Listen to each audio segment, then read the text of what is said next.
आंबेडकर आपल्या जीवनात पहिले गुरु म्हणून गौतम बुद्धांना स्थान देतात, दुसरे गुरु म्हणून संत कबीरांना आणि तिसरे गुरु म्हणून महात्मा फुले यांना स्थान देतात. त्यांनी आपल्या जीवनामध्ये काम करत असताना मूकनायक, प्रबुद्ध भारत, जनता, समता या स्वरूपाची वृत्तपत्रसुद्धा सुरू केली होती. आणि ज्यावेळी आंबेडकर आणि गांधी यांच्यामध्ये जो पुणे करार झाला होता, यामध्ये पुणे करारला किंवा गांधीजींच्या उपोषणाला एक पाठिंबा म्हणून सेनापती बापट यांनी रत्नागिरी तुरुंगामध्ये उपोषण सुरू केलं होतं. अशी वेगवेगळ्या स्वरूपाची माहिती आपल्याला या लेक्चर सिरीजमध्ये करून घ्यायची आहे. नमस्कार, मी कैलास सर, विद्यानिकेतन अकॅडमीमध्ये मी तुमचं स्वागत करतो. आज आपल्याला या समाजसुधारक या लेक्चर सिरीजमध्ये डॉक्टर बाबासाहेब आंबेडकर यांच्याबद्दलची माहिती घ्यायची आहे.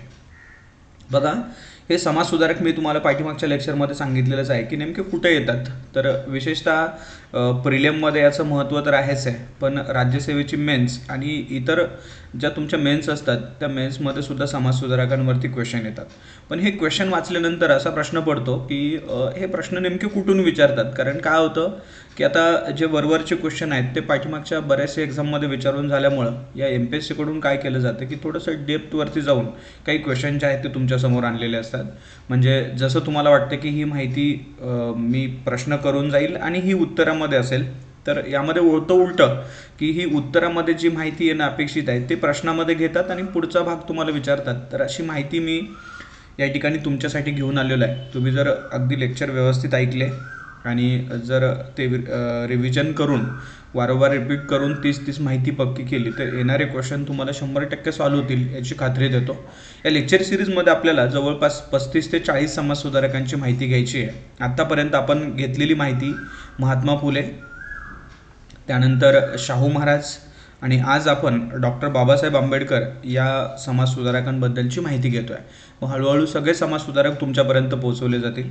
हे सगळे समाजसुधारक आणि त्यावरती असलेल्या टेस्ट व्यवस्थित मिळवण्यासाठी तुम्ही या ठिकाणी विद्यानिकेतन अकॅडमी या अकॅडमीशी संपर्क साधू शकता, या नंबरवरती कॉल करू शकता आणि जे फ्री लेक्चर असतील ते MPSC ई-इनसाईट या यूट्यूब चॅनलवरती तुम्हाला मिळतील.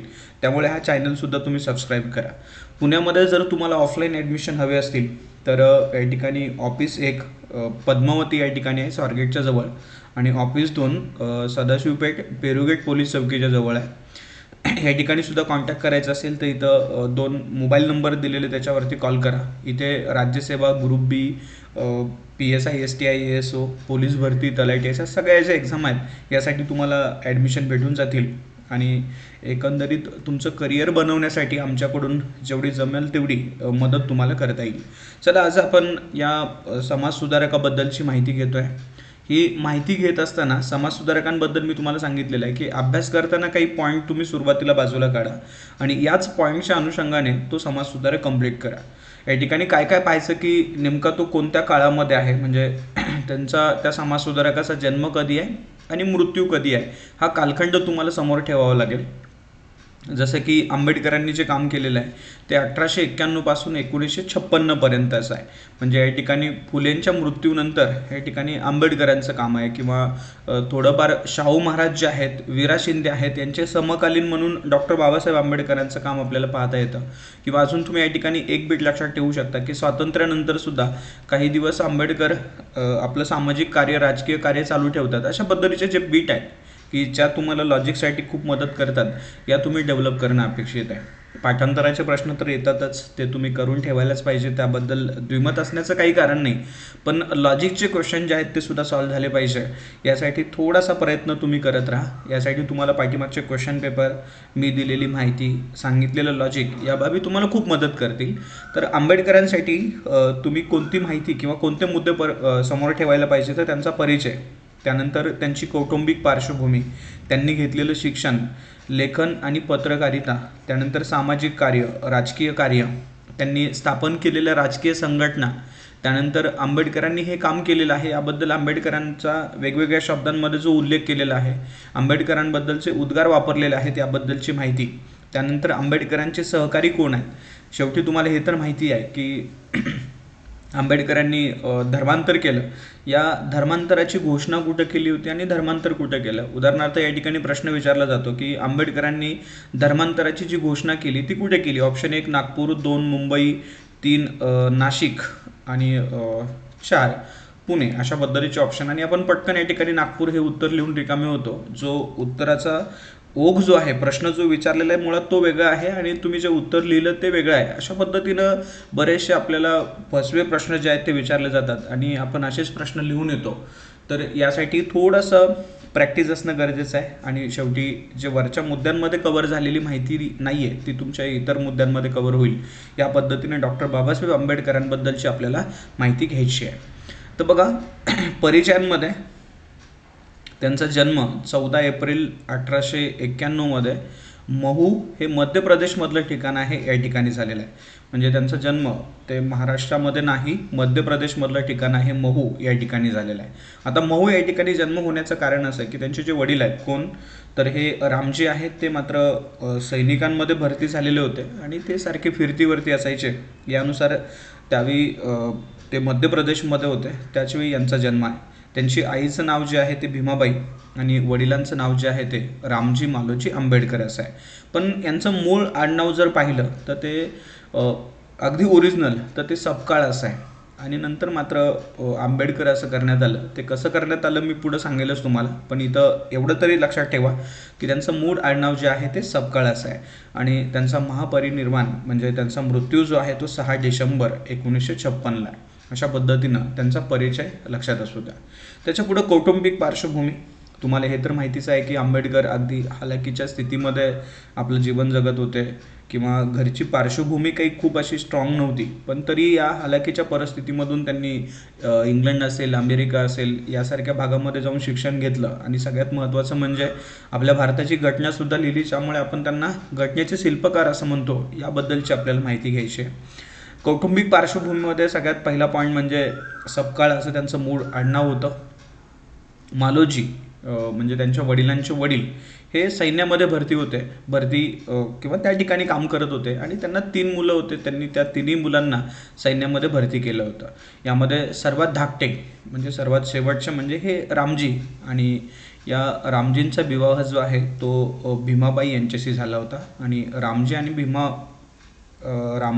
भीमाबाई यांना एकूण 14 अपत्य होती.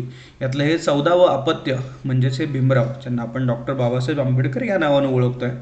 ही रामजीची फलटण म्हणजे ते ज्यावेळी महूला होते त्यावेळी या डॉक्टर बाबासाहेब आंबेडकरांचा जन्म झालेला आहे 14 एप्रिल 1891ला.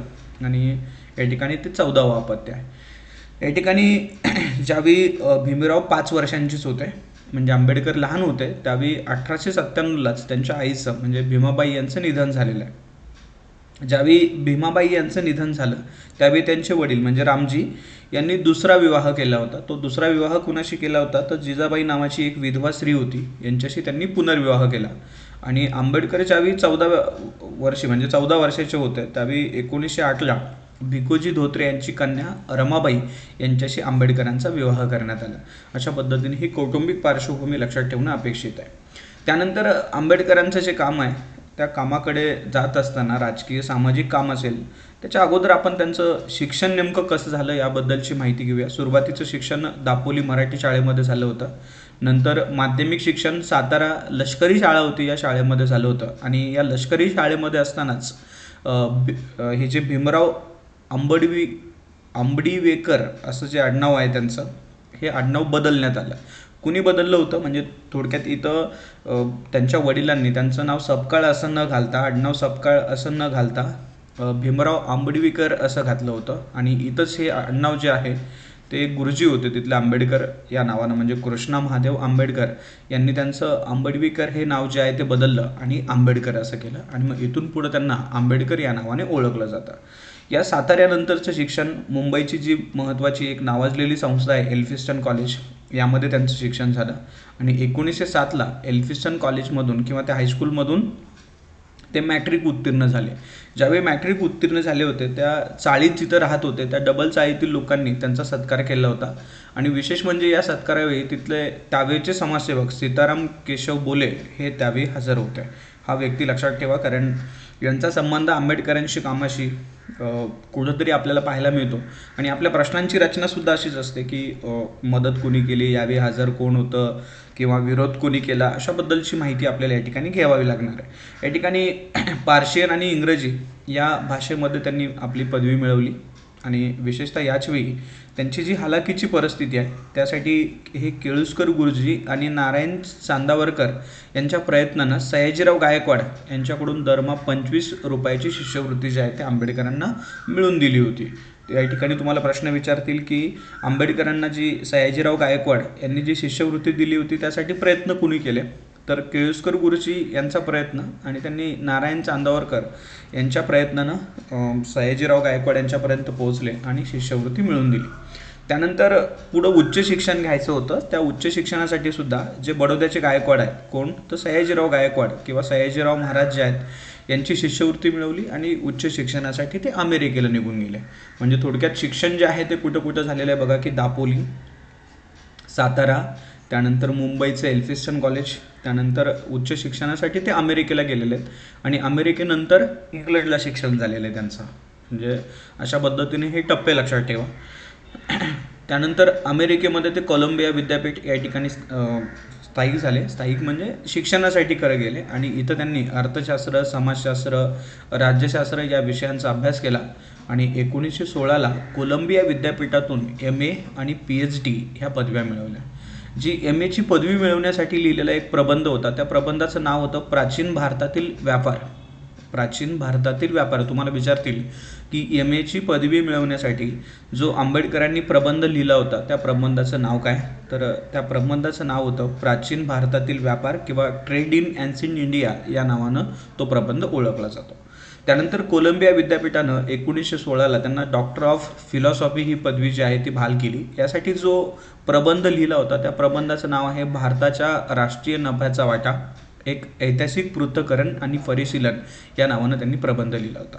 हाच प्रबंध पुढे कोलंबिया विद्यापीठानं ब्रिटिश भारतातील प्रांतिक अर्थव्यवस्थेची जडणघडण या नावानं प्रसिद्ध केलं. बघा, कोलंबिया विद्यापीठानं ब्रिटिश भारतातील प्रांतिक अर्थव्यवस्थेची जडणघडण या नावानं तो प्रबंध प्रकाशित केला किंवा प्रसिद्ध केला. आता इथं 3 नावं लक्षात ठेवायची आहेत. MAची पदवी मिळवण्यासाठी प्राचीन भारतातील व्यापार, त्यानंतर डॉक्टर ऑफ फिलॉसॉफी या पदवीसाठी भारतीय राष्ट्रीय नफ्याचा वाटा, एक ऐतिहासिक पृथक्करण परिशीलन आणि कोलंबिया विद्यापीठाकडून तोच प्रबंध जो प्रकाशित झाला होता त्याचं नाव आहे ब्रिटिश भारतातील प्रांतिक अर्थव्यवस्थेची जडणघडण, अशी नावं तुम्ही या ठिकाणी लक्षात ठेवा. हा जो प्रबंध आहे हा प्रबंध त्यांनी आपल्याला मदत करणारे सयाजीराव गायकवाड यांना तो अर्पण केला होता आणि तिथले जे अर्थतज्ञ आहेत की ज्यांना आंबेडकर गुरु मानत, त्या अर्थतज्ञाचं नाव आहे डॉक्टर सेलिग्मन यांनी या प्रबंधाला प्रस्तावना दिली होती. लक्षात ठेवा की अर्थतज्ञांमध्ये 2 अर्थतज्ञ लक्षात ठेवायचे, एक डॉक्टर सेलिग्मन आणि दुसरी व्यक्ती जी आहे ते केन्स.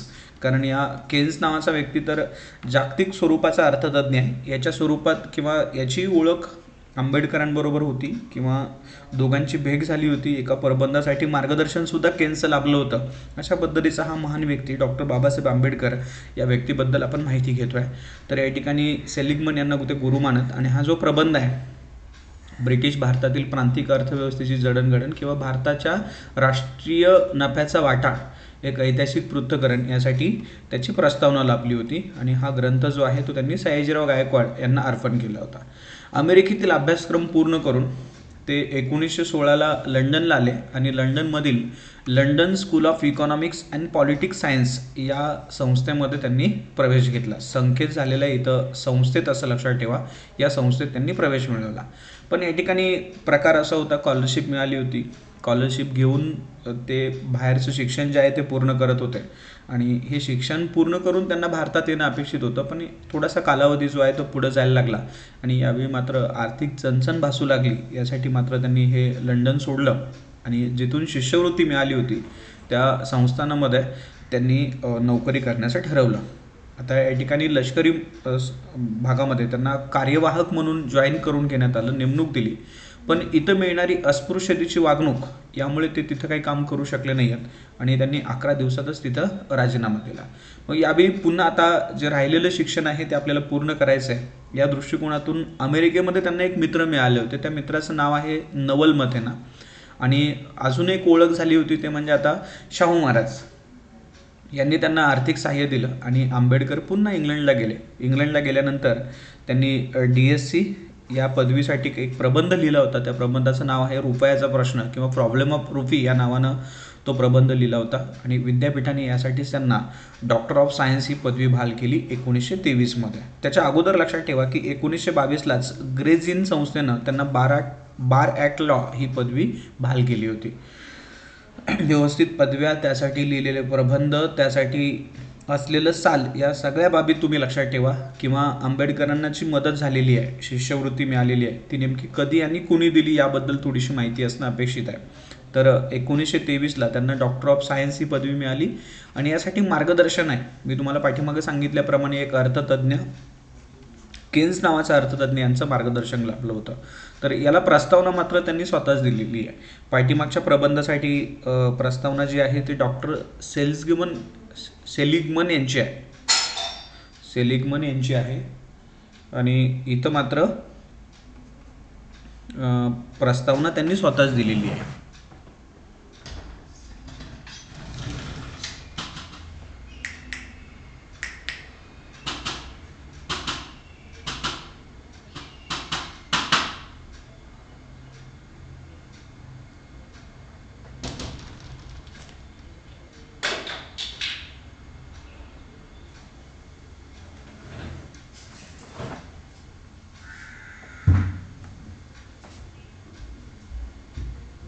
तर बघा या ठिकाणी अशा पद्धतीनं थोडंसं दोन्हीचा संबंध पाहून तुम्ही दोन्ही माहिती लक्षात ठेवू शकता. त्यानंतर हा जो वरील प्रबंध आहे रुपयाचा प्रश्न, तो 1947ला भारतातील चलन व बँकांचा इतिहास या नावानं तो पुनर्प्रकाशित करण्यात आला आहे. अशा पद्धतीने हा सिक्वेन्स तुम्ही या ठिकाणी लक्षात ठेवू शकता.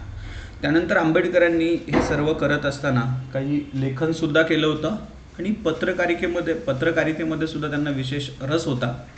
यासाठी त्यांनी केलेलं लेखन आणि चालू केलेली वृत्तपत्र तुम्हाला माहिती करून घ्यावी लागतील. भारतातील शेतजमिनीचे लहान तुकडे व उपाय 1918, भारतीय समाज या नियतकालिकात त्यांनी लिखाण केलं होतं. त्यानंतर रानडे, गांधी आणि जिना 1943. त्यानंतर काँग्रेस व गांधीजींनी अस्पृश्यांना काय दिलं 1945. भारताची फाळणी 1945. शूद्रपूर्वी कोण होते 1945. राज्य व अल्पसंख्याक 1947 आणि बुद्धा अँड हिज धम्मा 1957. अशा पद्धतीनं हे त्यांचं लेखन लक्षात ठेवा. आणि पत्रकारिकेमध्ये मूकनायक, त्यानंतर बहिष्कृत भारत, समता आणि जनता ही 4 वृत्तपत्र लक्षात ठेवायची.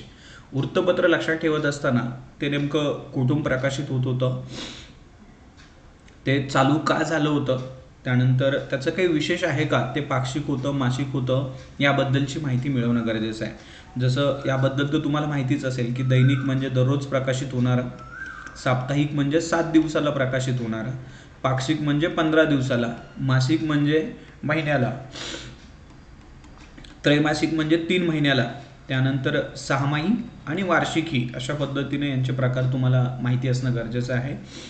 तर मूकनायक नावाचं 1920ला त्यांनी पाक्षिक सुरू केलं होतं, म्हणजे 15 दिवसातून ते प्रकाशित व्हायचं. या ठिकाणी या मूकनायकावरती एक ब्रीदवाक्य किंवा बिरुदावली लिहिलेली असायची. कोणाची तर संत तुकारामची एक ओवी असायची. कोणती ओवी तर बघा या ठिकाणी ओवी दिलेली, काय करू आता धरुनिया भीड, अशा पद्धतीची ही ओवी लक्षात ठेवा. या ठिकाणी ओवीबद्दल तुम्हाला विचारतील की ही ओवी कोणाची आहे, कोणत्या वृत्तपत्रावरती होती, किंवा मूकनायकची बिरुदावली म्हणून कोणाचं ओवी त्या ठिकाणी लिहिली होती, अशा पद्धतीचे प्रश्न या ठिकाणी येऊ शकतात. तर मूकनायक हे पाक्षिक आहे आणि संत तुकारामांची ओवी त्याच्यावरती लिहिलेली असायची. या वृत्तपत्रांसाठी शाहूंनी मदत केली होती 1,500 रुपयाची. हा अंक शनिवारी प्रकाशित व्हायचा. कुठून प्रकाशित केला जायचा तर यासाठी छापखाना होता काशीनाथ यांचा मनोरंजन छापखाना. पण हे वृत्तपत्र मात्र 1924ला बंद पडलं. या वृत्तपत्राचे पहिले संपादक होते भटकर आणि दुसरे होते ज्ञानदेव घोलप यांनी या वृत्तपत्रामध्ये संपादक म्हणून काम केलं होतं. त्यानंतर दुसरं वृत्तपत्र बहिष्कृत भारत 3 एप्रिल 1927ला सुरू केलं होतं. हे सुद्धा पाक्षिक आहे. वृत्तपत्र सुरू करताना त्यांनी एक घोषणा केली होती. ती घोषणा होती पुनश्च हरिओम. खरं तर हा शब्द टिळकांनी वापरलेला आहे, आंबेडकरांनी सुद्धा वापरलेला आहे. आणि ज्यावेळी लॉकडाऊनची स्थिती होती आणि पुन्हा लॉकडाऊन बाजूला करून अर्थव्यवस्था सुरू करायची होती, त्यावेळी उद्धव ठाकरे यांनी हा शब्द वापरला होता की पुनश्च हरिओम. तर अशा पद्धतीने हे ऐतिहासिक शब्द तुम्हाला थोडीशी माहिती पाहिजे. वृत्तपत्र सुरू करताना त्यांनी घोषणा केली पुनश्च हरिओम. आणि हे जे वृत्तपत्र होतं बहिष्कृत भारत, त्यांची एक बहिष्कृत हितकर्णी सभा नावाची एक संस्था होती. या संस्थेचं ते मुखपत्र म्हणून काम करत होतं. जसं या ठिकाणी तुम्हाला मी सांगितलं की मूकनायकवरती ओवी जी होती ती कोणाची होती, तर संत तुकारामची होती. आणि या वृत्तपत्रावरती बहिष्कृत भारतवरती संत ज्ञानेश्वरांची वचने लिहिलेली असायची. हे वृत्तपत्र भारतभूषण छापखान्यामधून प्रकाशित व्हायचं. आणि याच बहिष्कृत भारतमधून जे लोकहितवादी आहेत, ज्यांना आपण शतपत्र लिहिली असं म्हणतो, तर त्यांची शतपत्र जी आहेत ती या बहिष्कृत भारतामध्ये पुन्हा प्रकाशित करण्याचं काम आंबेडकरांनी केलं होतं. त्यानंतर या वृत्तपत्राचं सर्वात भरीव काम म्हणजे आंबेडकरांनी जे महाड येथील चौदार तळ्याचा जो सत्याग्रह केला होता, त्या चौदार तळ्याच्या सत्याग्रहावरती आंबेडकरांवरती मोठ्या प्रमाणात टीका होत होती. तर या टीकेला उत्तर देण्याचं काम आंबेडकरांनी या पाक्षिकामधून केलं होतं. पण पुढं मात्र 1929ला हे वृत्तपत्र बंद पडलं. 1929ला हे वृत्तपत्र बंद पडलं. त्यानंतर पुढं समता नावाचं वृत्तपत्र सुरू झालं होतं 1929मध्ये. ते सुद्धा पाक्षिक होतं. समता समाज संघाचं हे मुखपत्र होतं. एक समता समाज नावाचा संघ होता, त्याचं हे मुखपत्र होतं. या ठिकाणी आंबेडकर संपादक म्हणून काम करत नव्हते, पण नेतृत्व मात्र आंबेडकरांचंच होतं. या वृत्तपत्राचं विशेष काम म्हणजे जे भास्करराव जाधव आहेत यांनी एक विधेयक पारित करण्याचं ठरवलं होतं. ते विधेयक असं होतं की जर विधवेला मुलगा नसेल तर तिला दत्तक घेता येणार नाही, किंवा तिला दत्तक घेण्याचा अधिकार जो आहे तो हिरावून घेण्याचं काम या बिलामध्ये केलं होतं. कुणी तर भास्करराव जाधवांनी. तर त्याविरोधी भूमिका या वृत्तपत्रांमध्ये घेण्यात आली होती. त्यामध्ये महत्त्वाचं वृत्तपत्र म्हणजे हे समता. त्यांनी एक लेख लिहिला होता, विधवा विरुद्ध जाधव या टायटलचा तो लेख होता. आणि त्या लेखामधून त्यांनी असं लिहिलं होतं की खुनी सत्यशोधक म्हणजे की सत्यशोधकाचे जे विचार आहेत ते विचारावरती घाला घालण्याचं काम, ते नष्ट करण्याचं काम हे भास्करराव जाधव आहेत. आणि म्हणून त्यांचा उल्लेख खुनी सत्यशोधक असा केला होता. त्यानंतर समाजामध्ये समता प्रस्थापित व्हावी यासाठी या वृत्तपत्रानं खूप महत्त्वाचं काम केलं होतं. आणि विशेषतः एक समाजामध्ये आजही आपण पाहतो की महिलांवरती जे अन्याय होतात त्यामध्ये कदाचित असं म्हटलं जाते की बऱ्याचशा वेळा तर महिलाच पुढं असते. असा प्रकार त्यावेळी सुद्धा आपल्याला पाहायला मिळत होता. यामध्ये लक्ष्मीबाई यांच्यावरती मोठ्या प्रमाणात टीका केली होती. आणि ही टीका करण्याचं काम का केलं होतं, तर त्यावेळी जी काही विधवांचं केशवपन ही प्रथा होती, ती केशवपन प्रथा दूर करण्यासाठी समाज प्रयत्न करत होता. पण याची बाजू घेण्याचं काम या लक्ष्मीबाई यांनी केलं. आणि म्हणून या लक्ष्मीबाईवरती सुद्धा मोठ्या प्रमाणात टीका केली होती. कारण लक्ष्मीबाई यांना न्हाव्यांना हलकट असं म्हटलं होतं. तर इथं 2 व्यक्ती लक्षात ठेवा. एक म्हणजे कोणतं, भास्करराव यांच्यावरती टीका केली, आणि दुसरं लक्ष्मीबाई यांच्यावरती सुद्धा मोठ्या प्रमाणात टीका या समता वृत्तपत्रानं केली होती. भास्करराववरती टीका करण्याचं कारण की त्यांनी या विधवांचा हक्क हिरावून घेतला आणि इथं लक्ष्मीबाईंनी केशवपन याचं समर्थन केलं होतं. यामुळे यांच्यावरती मोठ्या प्रमाणात टीका केली. त्याच्या पुढं जनता नावाचं वृत्तपत्र सुद्धा होतं. नोव्हेंबर 1930ला सुरू केलं होतं. सुरुवातीला ते पाक्षिक होतं, पण 1931ला ते साप्ताहिक झालं होतं. याचे संपादक देवराव नाईक हे होते. आणि याच्यावरती वापरलेलं एक ब्रीदवाक्य होतं. ब्रीदवाक्य म्हणण्यापेक्षा खरंच आपण असं म्हणू की अशा स्वरूपाचे लेख वारंवार त्याच्यातून लिहिले जायचे. ते म्हणजे कोणते, की गुलामाला तू गुलाम आहेस असं सांगा म्हणजे तो बंड करून उठेल.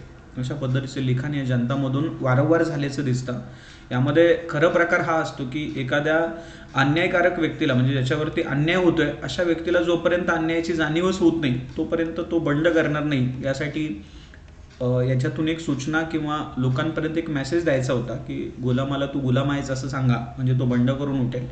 विशेषतः या पत्राने स्त्रियांच्या मूलभूत हक्कांची मागणी केली. स्त्रियांना मूलभूत हक्क द्या. याच वेळी एक रुस्तम वकील होता. या वकिलानं काय केलं होतं की एक विधेयक मांडण्याचा प्रयत्न केला होता, आणि या विधेयकामध्ये प्रकार असा होता की मुंबई प्रांतामध्ये विशेषतः महिलांना निवडणुकीमध्ये उभा राहण्याचा अधिकार जो आहे, उमेदवार म्हणून उभा राहण्याचा अधिकार नाकारण्यात आला होता. आणि यासाठी या रुस्तम वकिलाच्या विरोधात लिखाण करण्याचं कामसुद्धा या जनता नावाच्या वृत्तपत्रानं केलं होतं. आणि गांधीजींना एक संदेश दिला होता की विशेष तुम्ही गांधीजींचं जे तत्व आहे कोणतं, अहिंसा, हे तत्व तुम्ही महिलांना सांगू नका, किंवा महिलांच्या संरक्षणासाठी हे तत्व जे आहे ते अजिबात उपयोगी नाही आहे. आणि म्हणून गांधीजींना एक मेसेज दिला होता की या पत्राने गांधीजींना महिलांना अहिंसा तत्व सांगू नये असं सांगितलं होतं. त्यानंतर प्रबुद्ध भारत, आंबेडकरांचं हे शेवटचं वृत्तपत्र आहे. खरं तर हे वृत्तपत्र जनता बंद पडलं होतं, किंवा जनताचाच एक पुढचा भाग म्हणून 1956ला हे प्रबुद्ध भारत सुरू केलं. पण ते सुद्धा जास्त दिवस चाललं नाही, 1956ला ते सुद्धा बंद पडलं. अशा पद्धतीनं वृत्तपत्र आणि लिखाण याबद्दलची माहिती मिळाली.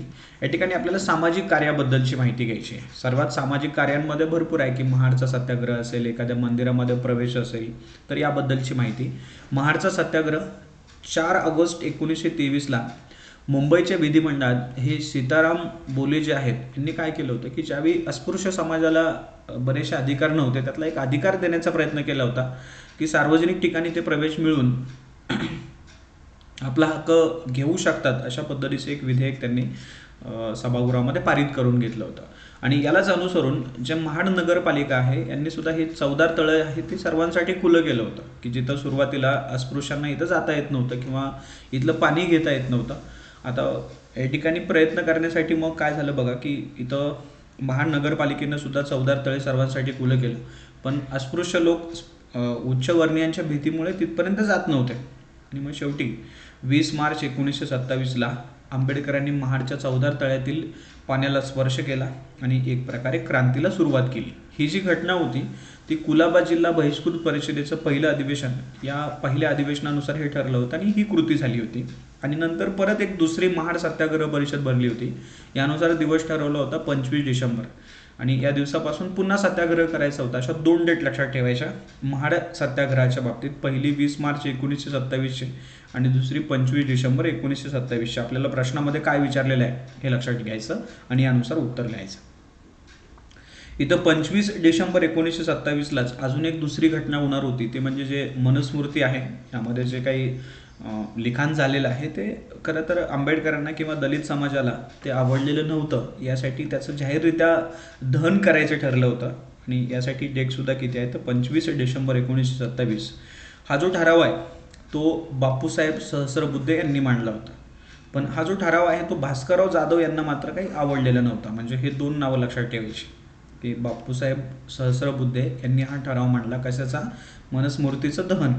पण भास्करराव जाधव यांना आवडलं नाही, पण तरीही या मनुस्मृतीचं दहन त्यांनी केलं होतं. यावेळी हे जे बापूसाहेब सहस्रबुद्धे आहेत यांनी फ्रेंच राज्यक्रांतीचा उल्लेख केला होता. म्हणजे ही घटना जी आहे ती ज्या पद्धतीने फ्रेंच राज्यक्रांती झाली त्या पद्धतीची घटना आहे, अशा पद्धतीचा उल्लेख सहस्रबुद्धे यांनी केला होता. त्यानंतर अजून अस्पृश्यांसाठी दुसरी महत्त्वाची घटना म्हणजे जे अंबादेवीचं मंदिर आहे, कुठं, अमरावती या ठिकाणी. या मंदिरात सुद्धा अस्पृश्यांना प्रवेश नव्हता. तर हा प्रवेश मिळवून देण्यासाठी 1925 पासूनच महादेव गोविंद मेश्राम हे प्रयत्नशील होते, पण त्यांना काही त्यामध्ये यश आलं नव्हतं. ही घटना आंबेडकरांपर्यंत पोहोचली आणि 13 नोव्हेंबर 1927ला आंबेडकरांच्या अध्यक्षतेखाली एक सभा भरली. यावेळी दादासाहेब खापर्डे यांनी हिंदूंची मनं वळवण्याचा प्रयत्न केला. या घटनेला मात्र मातंग समाज जो आहे यांनी याला विरोध केला होता. आणि हे खरं तर सत्याग्रह होऊ शकला नाही, कारण या ठिकाणी वेळोवेळी जे काही तिथले कमिटीचे अध्यक्ष किंवा बाकीचे सहकारी होते ते म्हणत होते की आम्ही हिंदूंचं मन वळवतो. यानुसार शेवटी अंबादेवी देवस्थान कमिटीचे अध्यक्ष श्रीकृष्ण खापर्डे यांनी अशाच पद्धतीचं एक आश्वासन दिलं. आणि मग ही घटना जी आहे ती न होता तशीच राहिली. पण तरीही एक प्रकारे यासाठी थोडेफार प्रयत्न आंबेडकरांकडून झालेले दिसतात. अशीच एक घटना मुखेडचा सत्याग्रह म्हणून आहे, नाशिकमधला आहे. मुखेड या गावी भाऊराव कृष्णाजी उर्फ दादासाहेब गायकवाड आणि अमृतराव रणखांबे यांच्या नेतृत्वाखाली 23 सप्टेंबर 1931ला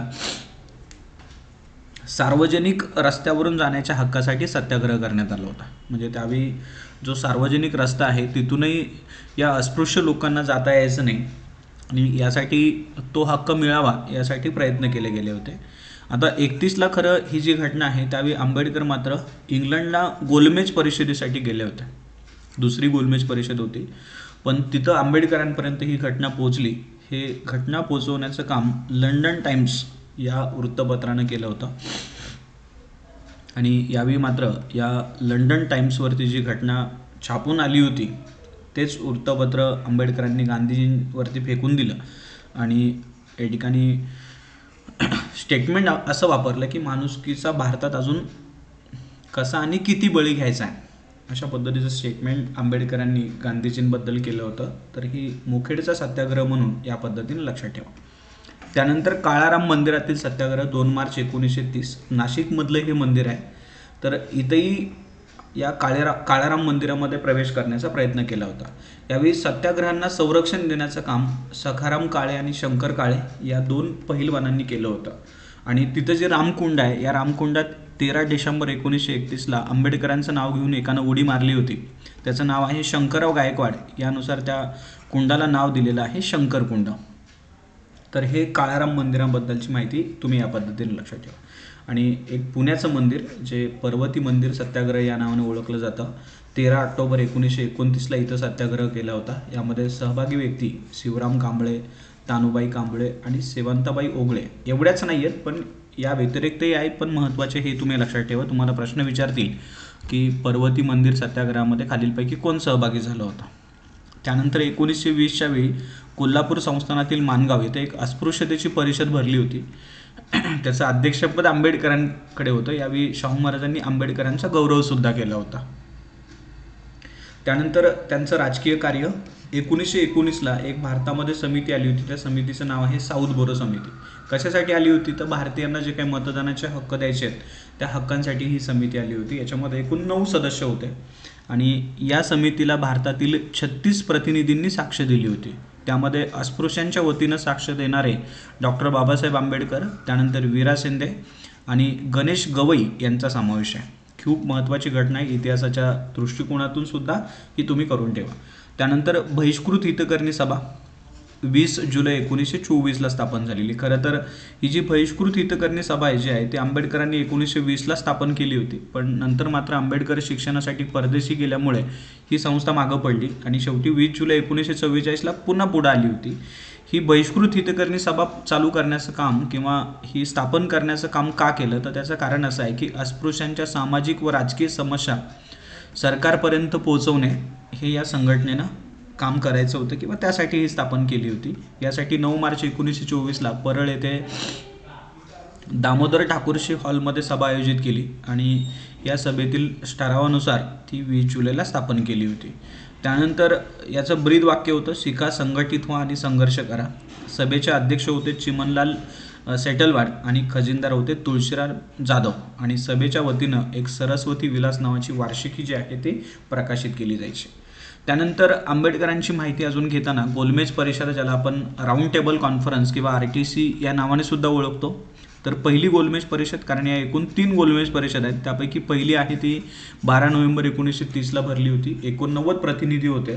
त्यामध्ये दलितांचं नेतृत्व करण्यासाठी मुख्य व्यक्ती जो आहे तो रायबहादूर श्रीनिवासन हे होते आणि सहकारी म्हणून आंबेडकर हे व्यक्ती जे आहे ते सहभागी झाले होते.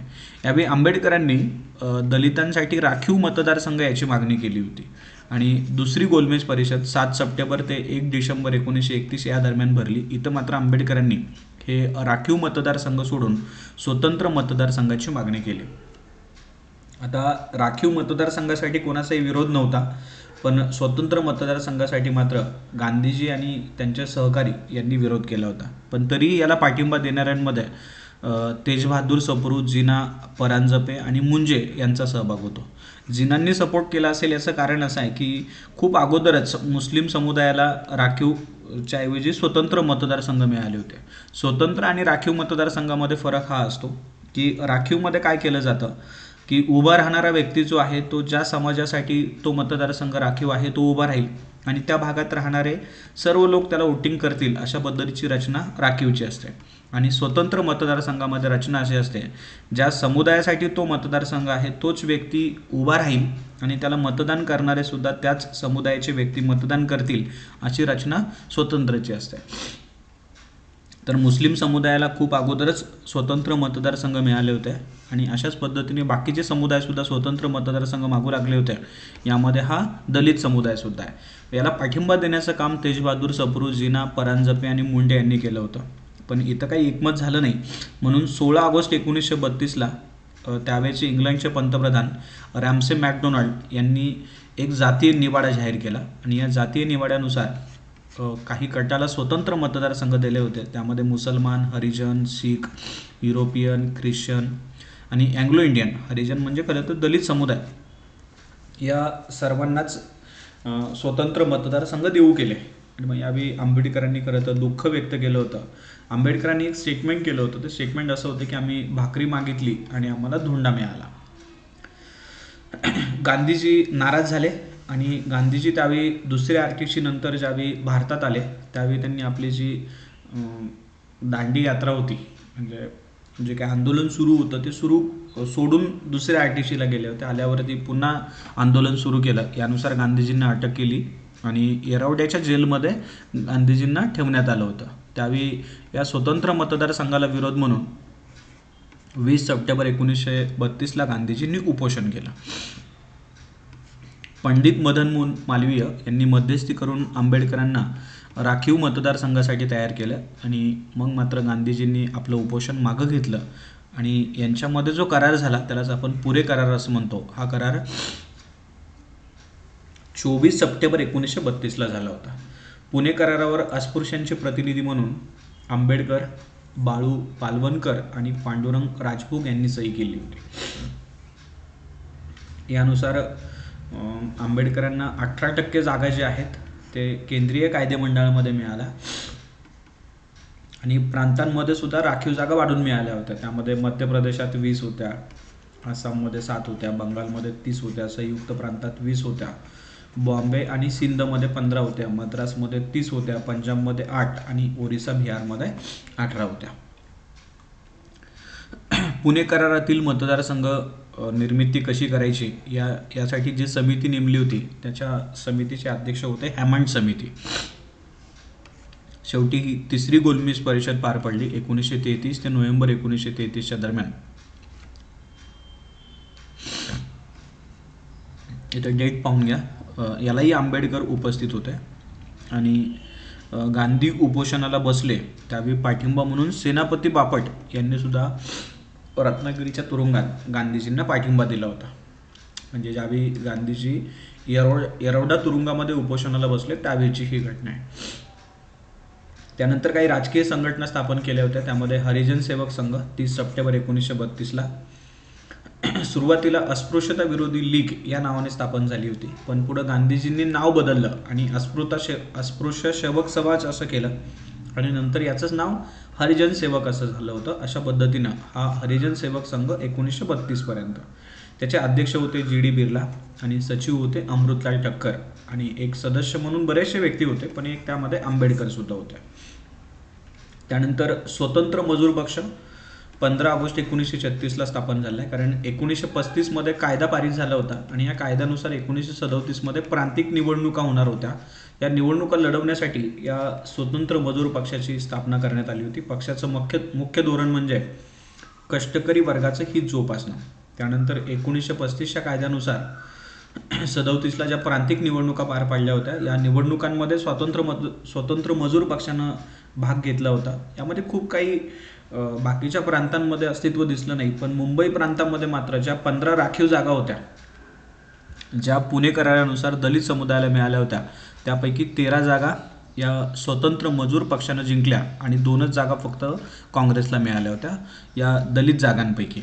यावेळी सरकार मात्र लगेच काँग्रेसला स्थापन करता आलं नाही, पण नंतर मात्र काँग्रेसनंच इथं सरकार स्थापन केलं होतं. इथं आंबेडकरांनी यावेळी काँग्रेसचे एक व्यक्ती होते बाळू बाळाजी पालवणकर यांचा पराभव केला होता. त्यावेळी खूप नावाजलेली व्यक्ती, एक खेळाडू व्यक्ती होती. या व्यक्तीचा पराभव डॉक्टर बाबासाहेब आंबेडकरांकडून झाला होता आणि मग शेवटी इथं काँग्रेसनं सत्ता स्थापन केली बॉम्बे प्रांतामध्ये. ज्यावेळी काँग्रेसनं सरकार स्थापन केले 1937ला, त्यावेळी मुख्यमंत्री म्हणून बाळासाहेब खेर आणि गृहमंत्री म्हणून कन्हैयालाल मुन्शी यांना सहभागी करून घेतलं होतं. इथं यावेळी नाही, पण अगोदरच्या वेळी जिथं काँग्रेसनं नकार दिला होता, एक अल्पमतातलं सरकार स्थापन झालं होतं. त्यावेळी मंत्रिमंडळात आंबेडकरांनी यावं अशा पद्धतीची मागणी झाली होती, पण त्यावेळी आंबेडकरांनी मात्र मंत्रिमंडळात सामील होण्यास नकार दिला. नोव्हेंबर 1937मध्ये कोकणामध्ये असलेली खोती पद्धत बंद करण्यात यावी यासाठी आंबेडकरांनी एक विधेयक मांडलं होतं. या विधेयकानुसार कुळं जे आहेत की जे जमीन कसतात यांना मालक बनवणे असा प्रकार या विधेयकामध्ये होता. त्यानंतर नोव्हेंबर 1937ला महार वतने रद्द करावीत यासाठी सुद्धा एक विधेयक आंबेडकरांनी या सभागृहामध्ये मांडलं होतं. आणि औद्योगिक कलाचं विधेयक जे बाळासाहेब खेर यांनी मांडलं होतं याला मात्र विरोध केला, कारण इथं कामगारांचे हक्क जे आहेत ते कमी होणार होते. पण पुढं मात्र हा स्वतंत्र मजूर पक्ष जास्त काम करू शकला नाही आणि अगदी अधिकृत घोषणा न होताच या पक्षाचं विसर्जन झालं. त्यानंतर Akhil Bharatiya schedule caste federation 1942ला आहे, 19 जुलै 1942ला. हा जो स्वतंत्र मजूर पक्ष आहे तो केवळ प्रांतिक बनला होता, एका प्रांतासाठी काम करत होता. पण अखिल भारतीय स्वरूपाचा पक्ष असावा यासाठी अखिल भारतीय शेड्यूल कास्ट फेडरेशनची स्थापना करण्यात आली. 1942 पासून 52 पर्यंत एन शिवराज हे त्याचे अध्यक्ष होते. पण या पक्षाला सुद्धा निवडणुकीमध्ये खूप काही यश मिळालं नाही. ज्या भारतातल्या पहिल्या सार्वत्रिक निवडणुका होत्या 1952ला, यामध्ये खुद्द आंबेडकर या पक्षामार्फत निवडणुकीमध्ये उतरले होते, पण त्यांना सुद्धा पराभव पत्करावा लागला. त्यानंतर रिपब्लिकन पक्षाची स्थापना झाली होती 3 ऑक्टोबर 1957ला. याचं कारण असं होतं की Akhil Bharatiya schedule caste federation ह्या पक्षांमध्ये काय व्हायचं की केवळ जातीय शब्द वापरल्यामुळं त्या जातींचे लोक मतदान करायचे, त्यातलेही काही मतदान करत नसत या पक्षाला. यामुळे काही विजय मिळणं थोडंसं अवघड व्हायचं आणि म्हणून इतर जो समाज दाबलेला आहे, गरीब समुदाय, यांचाही सपोर्ट मिळावा यासाठी हा रिपब्लिकन पक्ष स्थापन केला 3 ऑक्टोबर 1957ला. आणि दलितांशिवाय इतरांची मतं मिळावीत असं हेतू या रिपब्लिकन पक्षाच्या वेळी ठेवला होता. याचे अध्यक्ष जे आहेत ते एन श्रीनिवासन हे होते. त्यानंतर पीपल्स एज्युकेशन सोसायटी स्थापन केली होती 8 जुलै 1945मध्ये. याच सोसायटीनं मुंबईमध्ये 20 जून 1946ला सिद्धार्थ कॉलेज स्थापन केलं होतं आणि 50ला औरंगाबाद येथे मिलिंद कॉलेजची स्थापना केली होती पीपल्स एज्युकेशन सोसायटीमार्फत. आंबेडकरांचं हे भरीव काम पाहून काही व्यक्तींनी आंबेडकरांबद्दल काही उद्गार काढलेले आहेत. जसं 1927मध्ये बहिष्कृत भारताचं जे कार्यालय आहे इथं एक ठराव पारित करण्यात आला. आंबेडकरांना बाबासाहेब म्हणायचं आणि रमाबाईंना माईसाहेब असं म्हणायचं, अशा पद्धतीचा ठराव होता. सयाजीराव गायकवाड यांनी दलितांचा मुक्तिदाता असं म्हटलं. डॉक्टर निकोल्सन यांनी असं म्हटलं होतं की आंबेडकरांचा प्रत्येक शब्द म्हणजे पिस्तलातून उडणाऱ्या गोळींप्रमाणे, म्हणजे तो काही माघारी येऊ शकत नाही असा प्रयत्न. राजेंद्र प्रसाद यांनी घटनेचं शिल्पकार असं म्हटलं. आणि आचार्य अत्रे यांच्या मते महाराष्ट्राचे तेजस्वी ज्ञानयोगी अशा पद्धतीचा उल्लेख आंबेडकरांचा केलेला दिसतो. त्यानंतर आंबेडकरांचे सहकारी गोपाळबाबा वलंकर, दलितांचे पहिले पत्रकार, 1988ला त्यांनी विटाळ विध्वंसक ही पुस्तिका लिहिली होती. आणि 1890मध्ये अनार्य दोष परिहारक मंडळ नावाचं एक मंडळ स्थापन केलं होतं.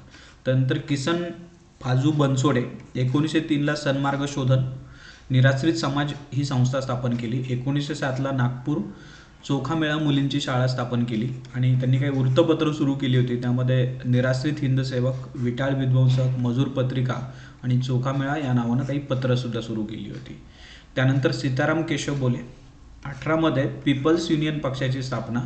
11मध्ये जस्टिस ऑफ पीस ही पदवी मिळाली. 25मध्ये नवयुग नावाचं साप्ताहिक सुरू केलं होतं आणि 1920 ते 26 या दरम्यान ते सरकार नियुक्त सदस्य म्हणून मुंबई विधिमंडळामध्ये सदस्य म्हणून काम करत होते. पांडुरंग नाथाची राजभोग 1931 भारतात दलित सेवाश्रम संस्था स्थापन केली पुणे येथे. त्यानंतर अस्पृश्यांच्या धर्मांतराला त्यांनी विरोध केला होता. विरोध करणारा हा पहिला नेता आहे. म्हणजे आंबेडकरांनी जे काही धर्मांतर केलं होतं याप्रमाणे बाकीच्या लोकांनी धर्मांतर करू नये किंवा जे काही धर्मांतर करायचं आहे अशा पद्धतीच्या घटनेला या पांडुरंग नाथूजी राजभोग यांनी विरोध केला होता. दलित बंधू, मराठी व इंडियन सिटर्स अशा पद्धतीचे काही वृत्तपत्र सुरू केली होती.